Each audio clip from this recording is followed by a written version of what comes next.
और आज हम बात करेंगे संघर्ष के ऊपर, जीवन के संघर्ष पर, क्योंकि संघर्ष है तब तक की जिंदगी है और संघर्ष सबके साथ होता है। मैंने कई बार कई एपिसोड में बात किया कि संघर्ष, दुनिया में ऐसा कोई है नहीं, रेंगता हुआ कीड़ा, उसको भी संघर्ष के बिना आगे रेंगने का मौका नहीं मिलता है। अगर उसको आगे रेंगना है, उसको आगे बढ़ना है तो संघर्ष वहां भी होगा, अदरवाइज वो आराम से एक जगह पड़ा रहे, शायद संघर्ष नहीं होगा, लेकिन वो भूखे मरते मर जाएगा भाई, वैसे ही शहीद हो जाएगा।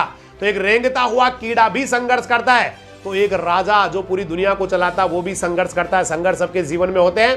कुछ लोग उस संघर्ष को चैलेंजेस मानते हैं, वो जीवन में चैलेंजेस मानते हैं। जैसे हम किसी गेम को खेल रहे होते हैं और हर राउंड के बाद में थोड़ा सा हार्ड राउंड आता है और मजा आता चला जाता है। हर राउंड को क्रॉस करने के बाद में लास्ट में जब विनर बनते हैं, लास्ट में जब बहुत सारे जो ना पटाखे छूटते हैं, बड़ा मजा आता है। तो जिंदगी भी इसी का नाम है कि हमेशा कुछ ना कुछ नया आ जाना है, फिर उसके बाद हमने उसको पार किया, उसके बाद फिर से कोई नया संघर्ष आ जाना है, फिर उसको पार किया, फिर से कोई नया संघर्ष आ जाना है। क्योंकि जिंदगी यही है, संघर्ष ही जिंदगी है। कभी किसी तरह से हर इंसान, हर व्यक्ति, हर जानवर जो धरती के ऊपर आया, सबको ही संघर्ष करना पड़ता है। लेकिन कुछ लोग उस संघर्ष से हार जाते हैं, मतलब क्विट कर जाते हैं, अपने हथियार डाल देते हैं, बोला भाई मर गया मैं नहीं कर सकता, मेरे से नहीं होगा।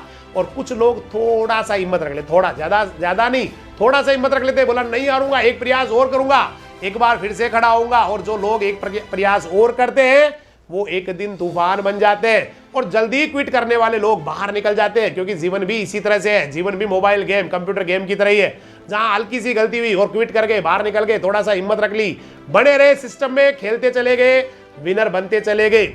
बहुत बार आपने लोगों को देखा होगा, वो छोटी छोटी बातों में रोना शुरू कर देते हैं। भाई रोने से कभी भी आपको जो है सफलता नहीं मिल सकती, उल्टे मेंटली डिस्टर्ब हो जाते हैं। और अक्सर होता हमारे साथ ये है कि हम छोटी सी असफलता से इतने ज्यादा अपने आप को डिस्टर्ब कर लेते हैं, इतना ज्यादा अपने आप को अपसेट कर लेते हैं कि उसके बाद में हमारा माइंड जो होता है ना, वो ब्लैंक, मतलब सही दिशा में काम कर ही नहीं पाता। हमें लगता है कि मेरे साथ तो गलत ही गलत हो रहा है, मुझे तो लगता है कि मैं तो हारने के लिए ही धरती के ऊपर आया हूं। तो इस तरह की बातें दिमाग में आना शुरू हो जाती है और वहीं से दिमाग का जो पतन है वो शुरू हो जाता है, डिग्रेडेशन शुरू हो जाता है। वहीं से आदमी जो है ना नीचे की ओर आना शुरू हो जाता है। इसलिए चाहे कितना भी बुरा समय आ जाओ, कितना भी बुरा समय आ जाओ, थोड़ा सा अपने आप को प्रफुल्लित रखने की कोशिश करो, अपने आप को जो है ना तरोताजा रखने की कोशिश करो, हंसते रहो किसी भी, क्योंकि बुरे हालात में, मतलब हारने के बाद भी कोई लोग हंसते रहे तो भाई जीतने वाले जो है ना वो सारे टेंशन में आ जाते हैं, बोला ये तो कोई फर्क ही नहीं पड़ रहा है इसको, तो ये तो समझ ही नहीं रहा हार को कुछ। तो इसलिए हमेशा चाहे कैसा भी हो, और जीतना आपको है बेटा, क्योंकि आप केवल ये नहीं कि साहब मैं कुछ भी हूं, मैं आप नहीं है, आपके साथ न जाने कितने लोग, क्योंकि जहां जाते हैं आपके साथ न जाने कितने लोगों की उम्मीदें जाती है, कितने लोगों के सपने आपके साथ जुड़े हुए, कितने लोग आपसे प्यार करते हैं, कितने लोग आपसे स्नेह रखते हैं, कितने लोग आपसे उम्मीदें पाले बैठे हैं, कितने लोग आपके लिए ही जी रहे।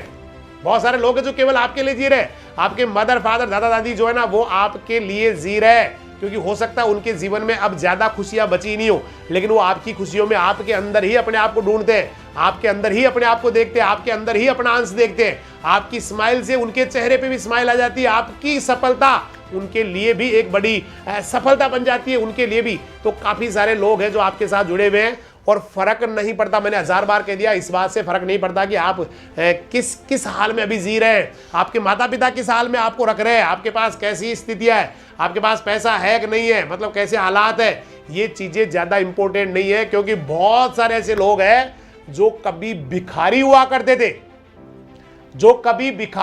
करते थे, लेकिन आज वो राजा है, किंग है। आज उनका लाइफ जो है ना किंग साइज लाइफ है। आज उनका जो रहन सहन है वो किसी बादशाह से कम नहीं है। आज वो सिस्टम को चलाते हैं, दुनिया को चलाते हैं, या यूं कहे कि दुनिया के लिए रोल मॉडल है। दुनिया उन जैसा बनने के बारे में विचार करती है, उन जैसा बनना चाहती है। इसलिए कभी भी कोई समय कैसा अच्छा या बुरा ये चलता रहता है लाइफ में। ये कभी हो नहीं सकता कि आदमी जो है ना वो हमेशा सफल ही होता रहे। बहुत बार जो है ना होता है हम असफल हो जाते हैं, फिर असफल हो जाते हैं, बहुत बार असफल हो जाते हैं। लेकिन अगर हम जो है ना एक बार जीवन के किसी भी मोड़ पे सफल हो गए तो वो सारी असफलताएं पूरी की पूरी साफ हो जाती है। मतलब you will be the winner. और कभी भी कोई जरूरी नहीं है भाई आप कितनी बार हारे, कितनी बार गिरे, ये इंपॉर्टेंट नहीं है। लेकिन आप जिस दिन जीत गए ना, वो जीत बड़ी इंपॉर्टेंट होती है, वो बहुत इंपॉर्टेंट हो जाती है। और सारी की सारी पिछली क्या किया सारा साफ हो जाता है, क्योंकि आप फिर विनर ही कहलाते हैं। और मैंने न जाने कितने लोगों के बारे में आपको बताया है कि वो हारते चले गए, लेकिन एक बार वो ऐसे विनर बने कि उनकी हार लोगों ने भुला दी और उनको केवल विनर के रूप में ही आज लोग जानते हैं। तो आप भाई, कोई आपसे इंपॉर्टेंट नहीं हो सकता। आप कभी सोचना बैठ के कि सर मैं अगर मैं मतलब मान लो मैं एक कोने में बैठा रहता हूं जिंदगी भर, तो क्या ये अच्छा होगा? क्या कभी अच्छा नहीं होगा, कभी भी आपके लिए अच्छा नहीं होगा। बाकी लोगों के लिए अच्छा हो सकता है कि आप कोने में बैठे रहे, आपके पड़ोसियों के लिए अच्छा हो सकता है, बाकी दुनिया के लिए अच्छा हो सकता है, लेकिन आपके लिए कतई अच्छा नहीं होगा। क्योंकि आपको तो जीतना होगा, अपने लिए जीतना होगा, अपने परिवार के लिए, अपने आने वाली पीढ़ियों के लिए ही आपको चैंपियन बनना होगा। और फर्क, मैंने फिर कह रहा हूँ, इस बात का फर्क नहीं पड़ता कि आप इस समय कैसे हालात से गुजर रहे हैं, आपके माइंड में क्या चल रहा है इस समय, आप जो है ना किस तरह, लेकिन अब अपने आप को किस तरह से अपने आप को किस तरफ डाइवर्ट करते हैं, मतलब आपका माइंड किस तरफ बन रहा है, ये ज्यादा इंपॉर्टेंट। अभी तक क्या चल रहा था वो इंपॉर्टेंट नहीं है, लेकिन अब क्या चला रहे हो, अब क्या मान रहे हो अपने आप को। क्योंकि दुनिया का सबसे ताकतवर व्यक्ति उसको माना जाता है जो अपने आप को ताकतवर मानता है। दुनिया का सबसे कमजोर व्यक्ति उसको माना जाता है जो अपने आप को कमजोर मानता है। कमजोर या ताकतवर कोई ईश्वर नहीं बनाता है, आदमी खुद बनता है। वो लगातार अपने आप को जो मानता है वैसा ही बनता चला जाता है। उसके जो अंदर की जो भावना होती है, माइंड का जो पावर होता है, धीरे धीरे बॉडी पे आ जाता है। उसी हिसाब से उसके पावर्स घटना या बढ़ना शुरू हो जाता है। उसी हिसाब से उसका जो ना रहन सहन, उसी हिसाब से उसका जो ना बोलना चलना शुरू हो जाता है। और वो धीरे धीरे धीरे धीरे, क्योंकि भाई देखिए, कोई भी आप काम कर रहे हैं तो दिक्कतें आना लाजमी है, क्योंकि दिक्कतें नहीं आई और काम इजी गोइंग हो गया तो उस काम करने वाले को मजा भी नहीं आता। एक्चुअली बात यह है। तो इसलिए प्रॉब्लम्स आनी चाहिए, उसका सॉल्यूशन आपको ढूंढना चाहिए, फिर प्रॉब्लम्स आनी चाहिए, सॉल्यूशन ढूंढना चाहिए। और सॉल्यूशन ढूंढ के आप जिस दिन उस प्रॉब्लम को कवर कर जाएंगे, रिकवर कर जाएंगे, यानी कि उसको हरा देंगे, आप चैंपियन बन जाएंगे। उस दिन की खुशी देख लीजिए कितनी मस्त वाली हो जाती है। तो इसलिए दिमाग अभी क्या है वो इंपॉर्टेंट नहीं है। क्योंकि मैंने कहा ना, बहुत सारे भिखारियों को राजा बनते देखा है मैंने दुनिया में, बहुत सारे लोगों को, खूब सारे लोग जो कुछ भी नहीं थे और आज बहुत जबरदस्त वाले इंसान है। और ऐसे ही मैं एक व्यक्तित्व की बात कर रहा हूं, एक पुरुष है, मेल है, महान व्यक्तित्व है, रेणुका आराध्य। मैं इसलिए पुरुष या मेल बोल रहा हूं क्योंकि इनके नाम से ऐसे लगता है जैसे फीमेल है। एक्चुअली फीमेल नहीं है, ये मेल है, एक पुरुष है, व्यक्ति है। और ये वो शख्सियत है जो भिखारी होने के बाद में भी बहुत बड़ी सल्तनत के, यूं कह सकते हैं कि बहुत बड़े किंग बन गए, बादशाह बन गए, बहुत बड़ी जो है ना कंपनी के मालिक बन गए, बहुत बड़ी है ना ट्रेवल एजेंसी इन्होंने बढ़ाई। तो आज मैं बात करूंगा ऐसे ही महान व्यक्तित्व की जो आपके बीच में है, रेणुका आराध्य जी।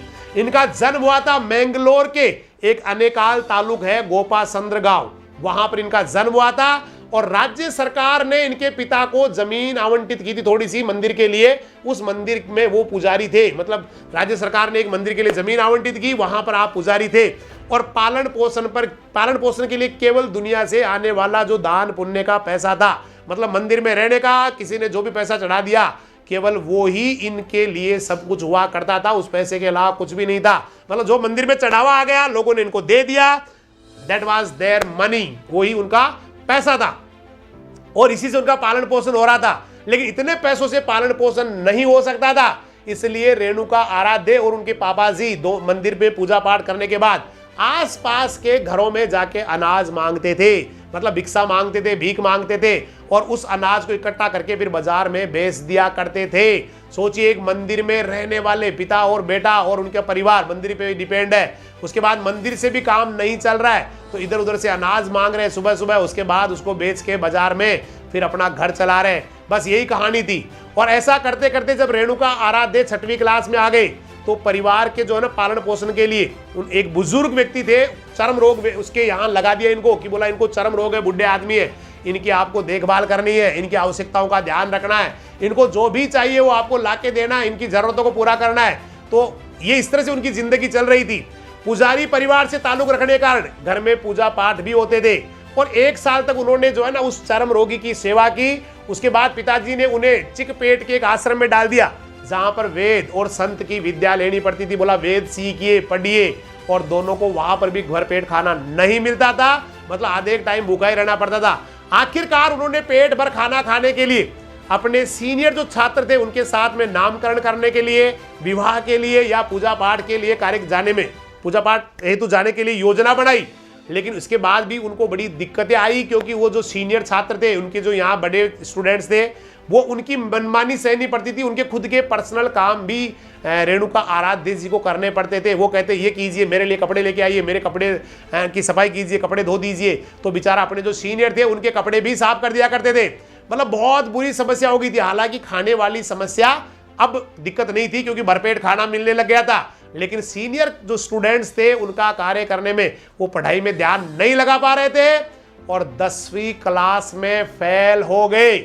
आप सोचिए कितने बुरे दिन। कक्षा 10 में बिल्कुल साफ फेल, और संघर्ष बढ़ता ही चला गया। अचानक उनके फादर का डेथ हो गया, पिता भी चल बसे, और पिता चल बसने के बाद में भाई जो है ना वो घर छोड़ के चले गए। मतलब संघर्ष बढ़ता ही चला जा रहा है, और अब उनके ऊपर आ गई थी माँ और बहन की जिम्मेदारी, क्योंकि पिता चल बसे थे, भाई घर छोड़ के चला गया। इन्होंने भी पढ़ाई छोड़ दी परिवार को पालने के लिए, और जीवन चलाने के लिए, आजीविका चलाने के लिए लड़ाई लड़ना शुरू कर दिया। पहले एक हेल्पर का काम किया, किसी कंपनी में हेल्पर बन गए, प्लास्टिक बनाने के कारखाने पे काम किया, बर्फ बनाने वाली फैक्ट्री में भी कुछ दिनों तक काम किया। मतलब संघर्ष चल ही रहा था। उसके बाद में एक कैमरा कंपनी एडलिब, वहां पर स्वीपर का काम किया। उसके बाद श्याम सुंदर ट्रेडिंग कंपनी में एक मजदूर बन गए, और उसी कंपनी के अंदर मेहनत के दम पे सेल्समैन बन गए। मतलब मजदूर से आगे सेल्समैन की पोजीशन पे, और इनको यहाँ मिलने लग गए। उसके बाद यहाँ पर भी इनका चला नहीं काम, तो यहाँ से भी छोड़ दिया इन्होंने, और उसके बाद बन गए सिक्योरिटी गार्ड। मतलब सिक्योरिटी गार्ड बन गए, कहीं गार्ड की नौकरी की, और वहां इनको मिलते थे 600 रुपए प्रति महीना। यहीं पे इनकी शादी हो गई, और सिक्योरिटी गार्ड की नौकरी है ना, उसके साथ साथ इन्होंने दूसरा काम भी शुरू कर दिया, क्योंकि 600 रुपए से काम नहीं चल रहा था। तो फिर नारियल के पेड़ तोड़ने का धंधा इन्होंने ले लिया, और एक पेड़ के नारियल ये 15 रुपए में तोड़ने वाले माली बन गए। मतलब पेड़ के ऊपर चढ़ने का, नारियल तोड़ने का, 15 रुपए लेने का। यहाँ ये भी उन्होंने एक्स्ट्रा काम शुरू कर लिया। लेकिन चलते चलते इनके जीवन में कुछ इस तरह का टाइम आया कि उन्होंने ड्राइवर बनने की ठानी। बोला ड्राइवर बनना है मुझे, और ड्राइविंग सीखने के लिए और लाइसेंस के लिए उन्होंने जो शादी की अंगूठी थी उसको बेच के और कुछ पैसा उधार ले लिया। मतलब दिमाग में धुन चढ़ गई, ड्राइवर बनना है, पैसा नहीं था तो शादी की अंगूठी बेच दी, और बस इस तरह से बोला ड्राइवर बनना है। फिर भी उनकी खराब किस्मत, ड्राइवर बनने के बाद भी जो नौकरी पहले लगी वो कुछ ही घंटे में एक्सीडेंट हो गया और नौकरी चली गई। इसके बाद एक व्यक्ति ने ट्रेवल एजेंसी में बिना तनख्वाह दिए बोला पैसा नहीं मिलेगा, फ्री में गाड़ी चलाना है और दिन भर आपको गाड़ी चलानी है, मेहनत करनी है। बोला कोई बात नहीं, कर लेंगे। तो धीरे धीरे उस गाड़ी को चलाना इन्होंने शुरू किया। केवल और केवल खाना मिलता था, कोई पैसा नहीं मिलता था, लेकिन वो जो भी यात्री उस गाड़ी में जाते थे उनकी बहुत सेवा करते थे, और धीरे धीरे यात्री उनसे खुश रहने लग गए। और जो भी यात्री आता वो कहता वही ड्राइवर साहब चाहिए हमें। कुछ सालों बाद में एक अच्छी ट्रेवल एजेंसी में इन्होंने काम भी किया, जिसका काम जो इनको काम मिला था वो था हॉस्पिटल से डेड बॉडी को लाना, लाशों को लाना और घर तक पहुंचाना। आप सोचिए कितना बुरा काम। और 4 साल तक इन्होंने डेड बॉडीज को, मतलब मरे हुए आदमी को उसके घर तक पहुंचाने का काम किया। उसके अगले 4 साल तक उन्होंने विदेशी यात्रियों को घुमाने वाली जो एजेंसी है वहां पर काम किया, और कई बार इनको टिप में डॉलर भी मिल जाते थे।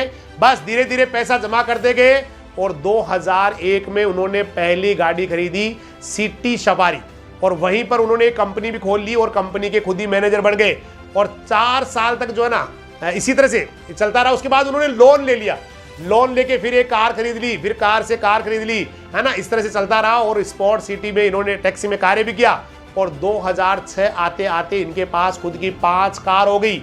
फिर बैंक से लोन लिया, एक कार और खरीद ली, फिर दोनों कारों की सहायता से 2 साल में स्पोर्ट सिटी टैक्स में काम किया, और 2006 में फिर खुद की 5 कार हो गई। मतलब ये संघर्ष चल ही रहा था अभी भी, लेकिन अब ये संघर्ष का इनको रिजल्ट मिलना शुरू हो गया था। कार पे कार ये खरीदते जा रहे थे, और 2006 में इंडियन सिटी टैक्सी इन्होंने खरीद के और उसका नाम बदल के कर दिया प्रवासी कैब्स प्राइवेट लिमिटेड। मतलब इन्होंने एक इंडियन सिटी टैक्सी थी उसको खरीद लिया 2006 में, और उसको बना दिया प्रवासी कैब्स प्राइवेट लिमिटेड। इसके लिए उनको अपनी कार भी बेचनी पड़ी, मार्केट से पैसा उधार भी लेना पड़ा। और लेकिन धीरे धीरे ये फैसला उनकी जिंदगी में एक नया चेंज लेके आ गया, नया साबित होने लग गया, और वो कॉरपोरेट जगत में सेवाएं देने लगे।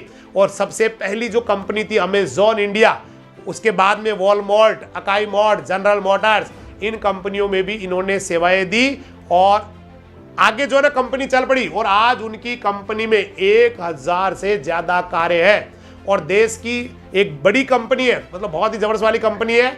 और साथ ही वो 3 स्टार्टअप, मतलब 2-3 स्टार्टअप जो कंपनियां उनके डायरेक्टर भी है। आप सोच सकते हैं कहाँ एक भीख मांगने वाला इंसान रेणुका आराध्य, और आज उनकी कंपनी इतनी बड़ी है कि 1000 से ज्यादा गाड़ियां, अब तो और भी ज्यादा हो गई होंगी।